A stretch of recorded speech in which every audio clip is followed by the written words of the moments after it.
जननीं शारदां देवीं रामकृष्णं जगद्गुरुं पादपद्मे त्वयोश्रित्वा प्रणमामि মুহুর্মুহু। পূজনীয় স্বামী গম্ভীরানন্দজি মহারাজের রচনা শ্রীমা সারদা দেবী গ্রন্থ থেকে পাঠ, পৃষ্ঠা সংখ্যা 266। সংঘ মাতা। রামময়ের বয়স তখন অধিক নহে। আইএ পরীক্ষা দিয়া বিএ পড়িতেছেন। তাহার সাধু হইবার ইচ্ছা জয়রামবাটিতে মায়ের বাড়ির সকলে জানেন। একদিন দুপুরে শ্রীমা গোল দিয়া দাঁত মাজিতেছেন। রামময় পার্শ্বে দাঁড়াইয়া আছেন। নলিনী দিদি হঠাৎ বলিয়া উঠিলেন, দেখো দেখি পিসিমা, কেমন সোনার চাঁদ ছেলে, 2টো পাশ করে 3টে পাশের পড়া পড়ছে। বাপ মা কত কষ্ট করে মানুষ করেছে, পড়ার খরচ জোগাচ্ছে। ছেলে কিনা সাধু হবেন। কোথায় রোজগার করে মা বাপকে খাওয়াবে তা নয়। মা বলিলেন, তুই তার কি বুঝবি? ওরা তো কাকের বাচ্চা নয়, কোকিলের বাচ্চা। বড় হলেই আসল মাকে বুঝতে পারে। লালন পালন করা মাকে ছেড়ে আসল মায়ের কাছে উড়ে যায়। ইনি পরে সাধু হইয়াছিলেন। শ্রীমা শেষবারে জয়রামবাটিতে আছেন। মনসা নামক এক যুবক তাহার নিকট গৈরিক বস্ত্র পাইয়া সন্ধ্যার সময় খুব আনন্দিত মনে কালীমামার বৈঠকখানায় বসিয়া শ্যামা সঙ্গীত গাইতেছেন। মাতা ঠাকুরানীর উহা খুব ভালো লাগিল। তাহার কাছে বসিয়া রাধু, মাকু প্রভৃতি এবং মামিদের 2-1জনও গান শুনিতেছিলেন। মামিদের মধ্যে একজন বলিলেন, ঠাকুরজি ওই ছেলেটিকে সাধু করে দিলেন। মাকুও তাহাতে যোগ দিয়া বলিল, ওই ছেলের বাপ মা কত আশা করে তাকে মানুষ করেছিলেন, এখন সেসব চুরমার হয়ে গেল। বিয়ে করাও তো একটা সংসার ধর্ম। পিসিমা এভাবে সাধু করতে থাকলে মহামায়া তাঁর উপর চটে যাবেন। সাধু যারা হতে চায় নিজেই হোক, পিসিমার ওই জন্য নিমিত্ত হতে যাওয়া কেন? সব শুনিয়া শ্রীমা বলিলেন, মাকু, ওরা সব দেব শিশু, সংসারে ফুলের মতো পবিত্র হয়ে থাকবে। এর চেয়ে সুখের কি আছে বল দেখি? সংসারে যে কি সুখ তা তো দেখছিস। তোদের সংসারের জ্বালায় আমার হাড় জ্বলে গেল। সন্ন্যাসের প্রতি স্বাভাবিক অনুরাগ থাকিলেও শ্রীমা গৈরিক ধারণের অনুমতি দেওয়া সম্বন্ধে অতি সাবধান ছিলেন। স্বামী কেশবানন্দ মাতার একমাত্র পুত্র বলিয়া শ্রীমা প্রথমে তাহার সন্ন্যাসে সম্মত হন নাই। পরে যখন জানিলেন যে তিনি মাতার অনুমতি পাইয়াছেন, তখন সানন্দে অনুমোদন করিলেন। কেশবানন্দ স্বামীর স্বাস্থ্য ভালো ছিল না, হাঁপানিতে ভুগিতেন। তাই তাহার জননী ছেলের সন্ন্যাসের পূর্বে শ্রীমায়ের নিকট প্রার্থনা করিয়াছিলেন, যাহাতে তাহাকে পুত্র শোক পাইতে না হয়। শ্রীমা সে বর দিয়াছিলেন এবং বৃদ্ধা পুত্রের পূর্বেই ইহলোক ত্যাগ করিয়াছিলেন। 1913 খ্রিস্টাব্দে গ্রীষ্মকালে ব্রহ্মচারী দেবেন্দ্র কাশীধাম হইতে জয়রামবাটি আসিয়া শ্রী মায়ের নিকট সন্ন্যাস প্রার্থী হইলে তিনি প্রথমে তাহার বাড়ির অবস্থাদি জানিয়া লইলেন। যখন নিশ্চিত রূপে বুঝিতে পারিলেন যে দেবেন্দ্র গৃহত্যাগ করিলে বাড়িতে কাহারও ভরণ পোষণের অভাব হইবে না, তখন তাহাকে কোয়ালপাড়া আশ্রম হইতে নূতন কাপড় গেরুয়া করিয়া আনিতে বলিলেন এবং পরদিন তাহাকে সন্ন্যাস দিলেন। শেষ অসুখের সময় শ্রীমা যখন উদ্বোধনে ছিলেন, তখন একজন ত্যাগী যুবকের পিতার মৃত্যু সংবাদ পাইয়া তিনি তাহাকে তাহার বাড়ির খবর জিজ্ঞাসা করিলেন এবং যুবককে বলিলেন, আজ যে তোমার বাড়ির কথা, মার কথা এত জিজ্ঞাসা করলুম কেন জানো? প্রথম গড় মুখে তোমার বাপ মরার খবর শুনলুম। ওকে জিজ্ঞাসা করেছিলুম তোমার মার আর কে আছে, খাবার সংস্থান আছে কি না, তুমি না থাকলে তার চলবে কি না। যখন শুনলুম তুমি না থাকলেও তার চলবে, তখন মনে হলো যাক, ছেলেটার যদি একটু সদ্বুদ্ধি হয়েছে, ঠাকুরের ইচ্ছায় তার সৎপথে থাকবার বিশেষ বাধা পড়বে না। সব দেখিয়া শুনিয়া সন্ন্যাসদানের পর শ্রীমা অপরের সমালোচনায় এমনকি ক্রন্দনেও বিচলিত হইতেন না, কারণ তিনি জানিতেন ঈশ্বর লাভের জন্য যে সর্বস্ব ত্যাগ করে সে ধন্য। একসময় একজন জয়রামবাটিতে আসিয়া সন্ন্যাস লইয়া চলিয়া যাইবার কিছু পরেই তাহার মাতা ও পত্নী আসিয়া উপস্থিত হইলেন। এই ঘটনা সম্বন্ধে ভানু পিসি বলিয়াছিলেন, সেদিন একজন এসেছিল, তার ছেলে ঘর থেকে পালিয়ে মার কাছে এসে সন্ন্যাস নিয়েছে। খবর পেয়ে মা পাগলের মতো ছুটে এসে বলছে, আমার ছেলে কই, ছেলে কই।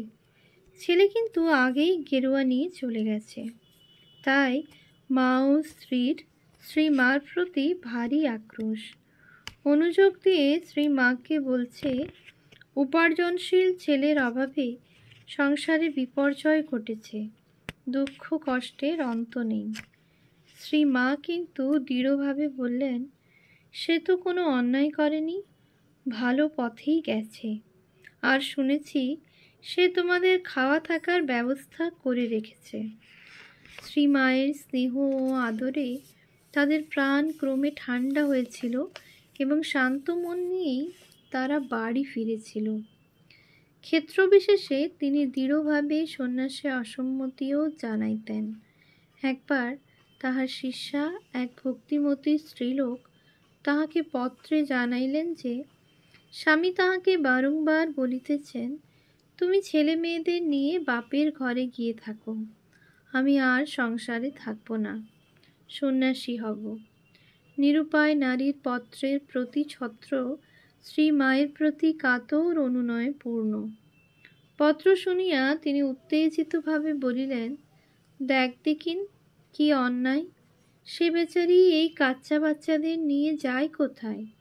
তিনি সন্ন্যাসী হবেন, কেন সংসার করেছিলেন? যদি সংসার ত্যাগই করতে চাও, আগে এদের খাওয়া থাকার সুব্যবস্থা করো।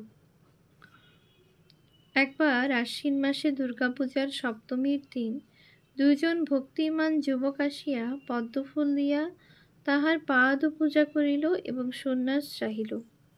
তাহাদের চালচলন ও কথাবার্তায় এমন একটা ভাবপ্রবণ অস্বাভাবিকতা ছিল, যাহা দেখিয়া শ্রী মা শুধু স্নেহভরে হাসিতেছিলেন এবং তাহারা বারবার সন্ন্যাসের জন্য আগ্রহ জানাইলেও হবে বাবা হবে বলিয়া এড়াইয়া যাইতেছিলেন। শেষ পর্যন্ত তাহাদিগকে সন্ন্যাস না লইয়াই ফিরিতে হইয়াছিল। তাহার দৃষ্টিতে সন্ন্যাসীর আদর্শ অতি উচ্চ ছিল। একসময় তিনি বলিয়াছিলেন, অসুস্থ হয়েছে বলে গৃহস্থ বাড়িতে সন্ন্যাসী কেন থাকবে? মঠ রয়েছে, আশ্রম রয়েছে। সন্ন্যাসীর ত্যাগের আদর্শ। কাঠের শ্রীমূর্তি পুতুল যদি রাস্তায় উপুর হয়ে পড়ে থাকে, সন্ন্যাসী কখনো পায়ে করেও উল্টে দর্শন করবে না। আর সন্ন্যাসীর অর্থ থাকা একান্ত খারাপ। চাকি টাকা না করতে পারে এমন জিনিস নেই, প্রাণ সংশয় পর্যন্ত। কাল বিশেষে শ্রীমা নিজ সন্তানদের প্রতি এই বিষয়ে কঠোর ব্যবস্থা করিতেন। 1318 সালে তিনি রামেশ্বর হইতে কলকাতায় ফিরিয়া জনৈক সাধুর সম্বন্ধে জিজ্ঞাসা করিয়া জানিলেন যে সাধুর মন মাতা ঠাকুরানীর জন্য 3-4 মাস যাবৎ খুব ব্যাকুল হইয়াছে। ইহাতে আনন্দিত না হইয়া তিনি বরং বিরক্তির সহিত বলিলেন, সে কি, সাধু সব মায়া কাটাবে, সোনার শিকলও বন্ধন। সাধুর মায়ায় জড়াতে নেই, কি কেবল মাতৃস্নেহ করে। মায়ের ভালোবাসা পেলুম না, ওসব কি? বেটা ছেলে সর্বক্ষণ সঙ্গে সঙ্গে ফেরা, আমি ওসব ভালোবাসি না। মানুষের আকৃতিটা তো, ভগবান তো পরের কথা। আমাকে কুলের ঝি বউ নিয়ে থাকতে হয়। আশু উপরে আনাগোনা করত, চন্দন ঘষা, এটি সেটি। আমি ধমকে দিলুম। গৃহ ত্যাগ করিয়া নিশ্চিন্ত মনে ভগবানকে ডাকাই সাধুর কর্তব্য। ঋষিকেশ হইতে জনৈক সাধু লিখিয়াছিলেন, মা তুমি বলেছিলে সময়ে ঠাকুরের দর্শন পাবে, কই তা হলো? শ্রীমা পত্র পাইয়া বলিলেন, দাও তো, দাও ওকে লিখে। তুমি ঋষিকেশে গিয়েছ বলে ঠাকুর তোমার জন্য সেখানে এগিয়ে থাকেননি। সাধু হয়েছ, ভগবানকে ডাকবে না তো কি করবে? তিনি যখন ইচ্ছা দেখা দেবেন। সাধুকে তাহার আচার ও মর্যাদা ঠিক রাখিয়া চলিতে হয়। গিরিজানন্দ মহারাজ জয়রামবাটি গিয়াছেন। তিনি তখনও সম্ভবত 1906 খ্রিস্টাব্দে ব্রহ্মচারী। কাছা দিয়া সাদা কাপড় পরেন। প্রসন্ন মামা প্রথম স্ত্রীর মৃত্যুর কিছুকাল পরেই দ্বিতীয়বার বিবাহ করিতে যাত্রা করিবেন। তাই গিরিজা মহারাজকে বলিলেন, চল বাবু বরযাত্রী হবে। চল বাবু বরযাত্রী হবে। মা শুনিয়া বলিলেন, ও সাধু, ওর গিয়ে কাজ নেই। পরদিন মধ্যাহ্নভোজনের সময় মা বলিলেন, বাবা দই দেব কি? গিরিজা মহারাজ স্বাভাবিক সংকোচবশত বলিলেন, না দরকার নেই। মাও অমনি সমর্থন করিয়া বলিলেন, এটা বিয়ের দই, কাজ নেই খেয়ে। একবার শ্রী শ্রী ঠাকুরের সময়ের জনৈক বিশিষ্ট ভক্তের সহিত স্বামী শান্তানন্দের কাশী যাইবার কথা উঠিলে শ্রী মা বলিয়াছিলেন, তুমি সাধু, তোমার কি আর যাওয়ার ভাড়া জুটবে না? ওরা গৃহস্থ, ওদের সঙ্গে কেন যাবে? এক গাড়িতে যাচ্ছ, হয়তো বললে এটা করো ওটা করো। তুমি সন্ন্যাসী, তুমি কেন সেসব করতে যাবে? শ্রী মায়ের দীক্ষিত জনৈক ব্রহ্মচারী গেরুয়া ছাড়িয়া সাদা কাপড় পরিতেছেন শুনিয়া মা বলিয়াছিলেন, মাটির ভাঁড়ে সিংহের দুধ টেকে না। গেরস্থর অন্ন খেয়ে খেয়ে ওর বুদ্ধি মলিন হয়ে গেছে। নিজে সন্ন্যাস ও সন্ন্যাসীর প্রতি সম্মান দেখাইয়া শ্রী মা ওই বিষয়ে অপর সকলের দৃষ্টি আকর্ষণ করিতেন। গোয়ালপাড়া আশ্রমের প্রায় সকলেই সন্ন্যাস গ্রহণ করিলেও অল্প বয়স্ক সেবক ব্রহ্মচারী বরদাকে তিনি গেরুয়া দেন নাই। তাহাকে শ্রী মা ও রাধু প্রভৃতির অনেক কাজ করিতে হইত। এসব কাজের আদেশ দিয়া শ্রীমা প্রায়ই বলিতেন, বাবা গেরুয়া পড়লে এইগুলি সব বলতে পারতুম কি? পায়ে হাত দিলেও সংকোচ হতো। ইহাতে সন্ন্যাসের বিলম্ব হওয়ায় শ্রী মা সান্ত্বনা দিয়াছিলেন, তোমাদের আর কি, পরে যখন ইচ্ছা হবে শরতের স্বামী শারদানন্দের কাছে বললেই ব্যবস্থা করে দেবে। ঠিক এই কারণেই শ্রী মা বালক ভক্ত ব্রহ্মচারী হরিকেও, হরিপ্রেমানন্দকে সন্ন্যাস দেন নাই। একবার বেলুড় মঠে শ্রী শ্রী ঠাকুরের উৎসবে শ্রী মা উপস্থিত ছিলেন।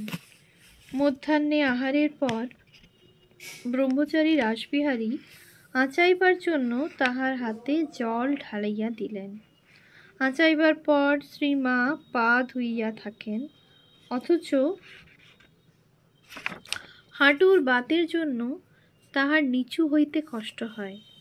ইহা জানিয়া ব্রহ্মচারীজি পায়ে জল ঢালিয়া নিজ হাতে পায়ের পাতা মুছিতে উদ্যত হইলেন। শ্রীমা অমনি অত্যন্ত সংকুচিত হইয়া বলিলেন, না না বাবা, তোমরা দেবের আরাধ্য ধন। এই বলিয়া নিজেই হাত দিয়া পা মুছিলেন। রাসবিহারী মহারাজ তখনও কাছা দিয়া সাদা কাপড় পরেন। ओम शांति शांति शांति। हरि ओम तत्सत्। श्री राम कृष्णार्पणमस्तु।